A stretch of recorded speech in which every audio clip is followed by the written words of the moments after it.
ऑलिम्पिकमध्ये स्वप्नील कुसाळेला कांस्य पदक मिळाले। 50 मीटर फ्री रायफल प्रकारात स्वप्नील कुसाळेने हे कांस्य पदक जिंकलेलं आहे। स्वप्नील मूळचा कोल्हापूरचा आहे।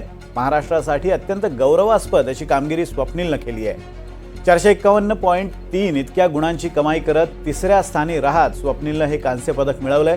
स्वप्नीलचा सामना हा चीन आणि युक्रेनच्या अनुभवी खेळाडूंशी झाला होता, मात्र स्वप्नीलने कठीण मानल्या जाणाऱ्या या 50 मीटर फ्री रायफलमध्ये तोडीस तोड अशी कामगिरी करत भारताला पदक मिळवून दिलंय। भारताचं हे नेमबाजीतलं आणि पॅरिस ऑलिम्पिकमधलं तिसरं पदक आहे।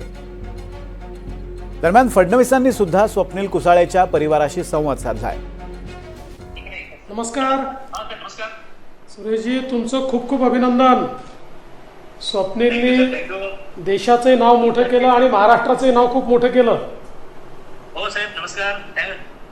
मी तुमच्याशी बोलताना मला फार आनंद होतोय, कारण तुम्ही अगदी आठवणीनं फोन करून आमचं स्वागत केलंय, आमचं अभिनंदन कौतुक केले मोर्याचं। नाही, सगळ्यात महत्त्वाचं बघा, पहिलं पदक महाराष्ट्राला 1952 मध्ये खाशाबा जाधव साहेबांनी मिळवून दिलं। हो सर।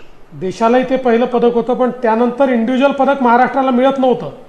ते पदक आता इतक्या वर्षानंतर स्वप्नीलनी आपल्याला मिळवून दिलं, त्यामुळे आपल्या सगळ्यांकरता फार अभिमानाची आणि स्वाभिमानाची गोष्ट आहे। बरोबर सर।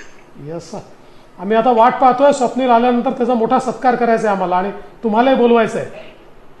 हो, थँक्यू सर। बरोबर आहे, नक्की आम्ही येऊ। यस, नक्की येतो। सगळ्यांना घरच्यांना देखील खूप शुभेच्छा सांगा। हो साहेब, मलाही अगदी आनंद आहे की मला म्हणजे स्वप्नीलनं देशाचं नाव रोशन केलं। यस, तिरंगा त्यांना फडकवलेला आहे, याचा मला आनंद वाटतो। यस, खूप शुभेच्छा। धन्यवाद। Thank you sir. थँक्यू।